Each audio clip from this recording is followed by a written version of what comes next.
Hello everyone.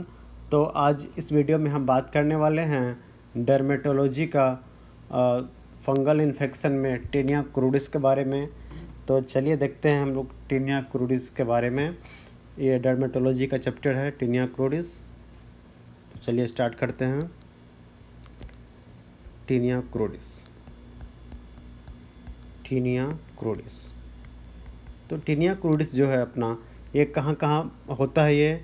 तो ये होता है आपके ग्रोइन रीजन में होता है ये होता है जेनिटेलिया में होता है, फिर ये आपके प्यूबिक एरिया में होता है, फिर पेरिनियल रीजन में होता है ये पेरिनियल स्किन में। ये जो है टीनिया क्रूडिस, ये सेकेंड मोस्ट कॉमन डर्मेटोफाइट्स है, ठीक है। तो सेकेंड मोस्ट कॉमन डर्मेटोफाइट्स। अब हम बात करेंगे इसका एपिडेमियोलॉजी के बारे में। एपिडेम, तो ये स्प्रेड होता है डायरेक्ट कांटेक्ट के थ्रू और फोमाइट्स के थ्रू। तो स्प्रेड वाया, मैं इम्पोर्टेंट बातें लिखूँगा यहाँ पे। तो स्प्रेड वाया डायरेक्ट कांटेक्ट और फोमाइट्स, ठीक है। डायरेक्ट कांटेक्ट या फोमाइट्स के थ्रू स्प्रेड होता है ये। और ये जो है ओक्लूजन, जैसे बंद कपड़ा मतलब अगर ये बंद हुआ, कपड़ा बंद मतलब बंद कंडीशन में या वार्म कंडीशन में या मॉइस्ट क्लाइमेट में ये और भी ज़्यादा वर्स हो जाता है कंडीशन इसका। तो exacerbated by occlusion moist and warm climate. तो मॉइस्ट और वार्म क्लाइमेट में क्या होता है, ये और भी इसका बुरा हाल हो जाता है। ये जो होता है एडल्ट में ज़्यादा होता है चिल्ड्रन के कंपैरिजन में, और ये मेन में 3 गुना ज़्यादा होता है वोमेन के कंपैरिजन में, ठीक है। तो मेन में 3 गुना ज़्यादा होगा वोमेन के कंपैरिजन में। ये हो गया एपिडेम। अब हम बात करेंगे इसका इटियोलॉजी, मतलब कि क्या कॉज। तो it is caused by trichophyton rubrum, ये ट्राइकोफाइटोन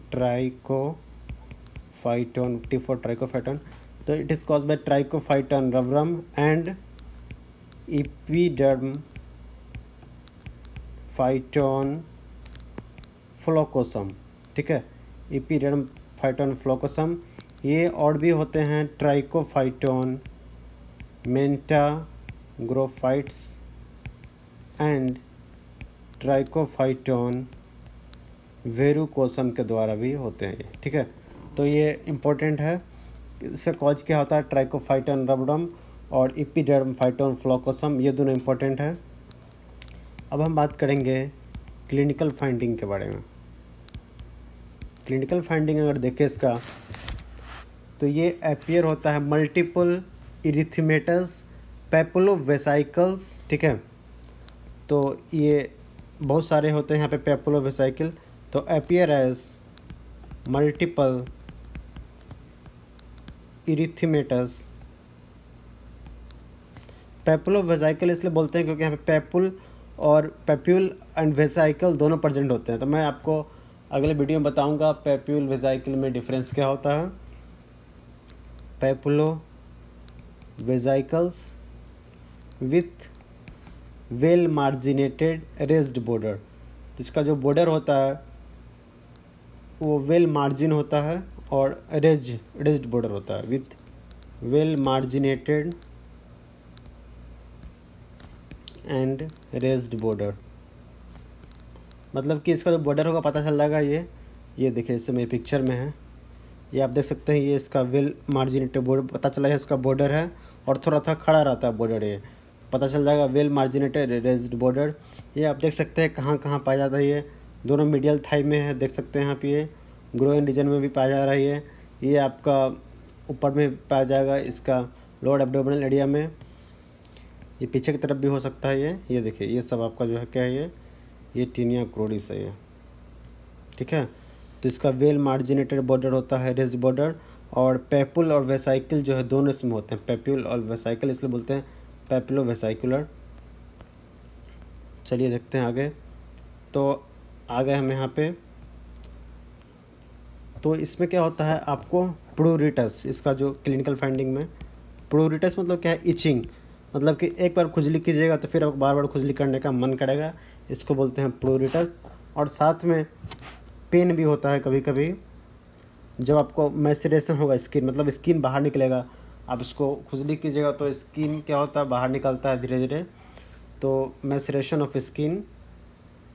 तो इसमें क्या है, पेन भी होगा, मैसेरेशन ऑफ स्किन, ये हो गया। अब ये तो हो गया आपका क्लिनिकल फाइंडिंग जनरल।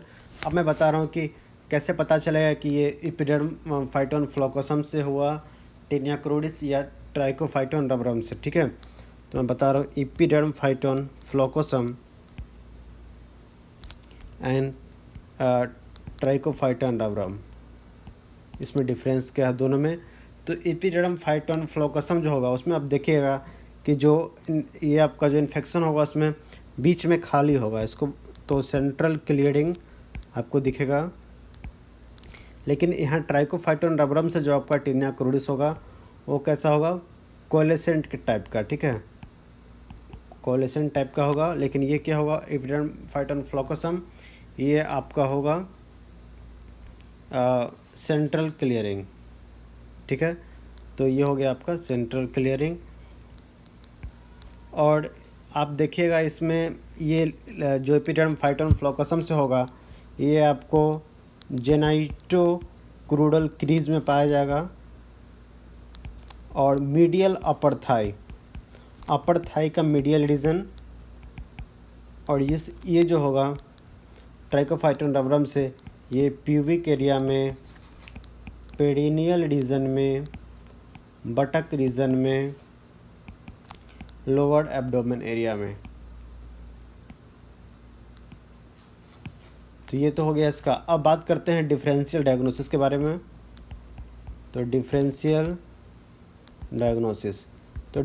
डायग्नोसिस में मोस्ट लाइकली क्या हो सकता है, मोस्ट लाइकली ये हो सकता है आपको सोरियासिस, फिर सेबोरिक डर्मेटाइटिस। ये डिफरेंशियल डायग्नोसिस से पता होना चाहिए आपको, इससे आप बता सकते हैं कि ये डिजीज़ में कौन सा डिजीज़ है, कन्फ्यूजन नहीं होगा आपको, आप इसको डिस्कार्ड कर सकते हैं कि ये क्यों नहीं होगा। तो मोस्ट लाइकली आपका जो डिफरेंशियल डायग्नोसिस होगा ये सोरियासिस होगा, सेबोरिक डर्मेटाइटिस या कैंडिडाइसिस।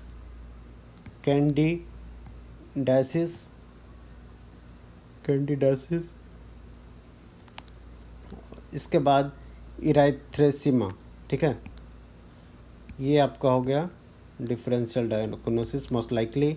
और कंसीडर आप कर सकते हैं दूसरा डिफरेंशियल डायग्नोसिस जिसको बोलते हैं डेरियर वाइट डिजीज़। अब हम बात करेंगे ट्रीटमेंट का।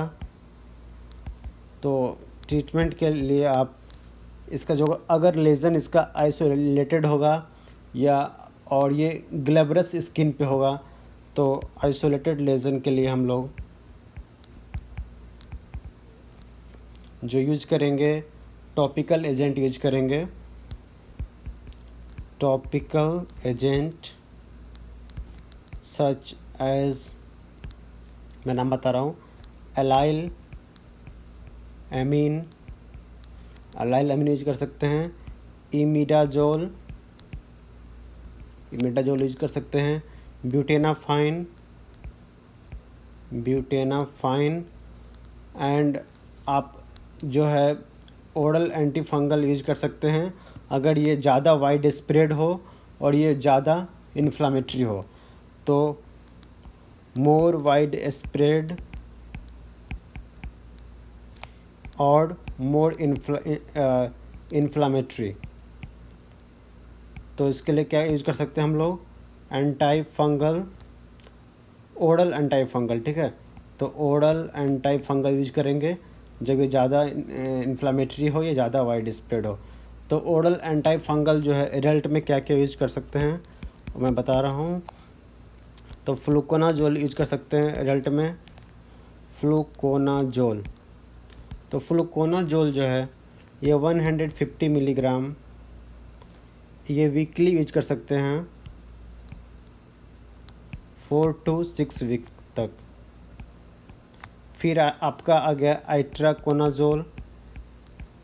आइट्राकोनाजोल आप 100 मिलीग्राम डेली यूज कर सकते हैं, ये 15 दिन के लिए, फॉर 15 डेज। फिर टडविनाफाइन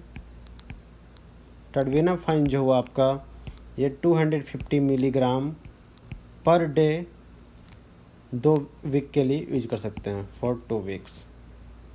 तो ये हो गया ट्रीटमेंट। तो ये मैं केवल स्टडी पर्पस के लिए है, ये आपको अप्लाई नहीं करना है।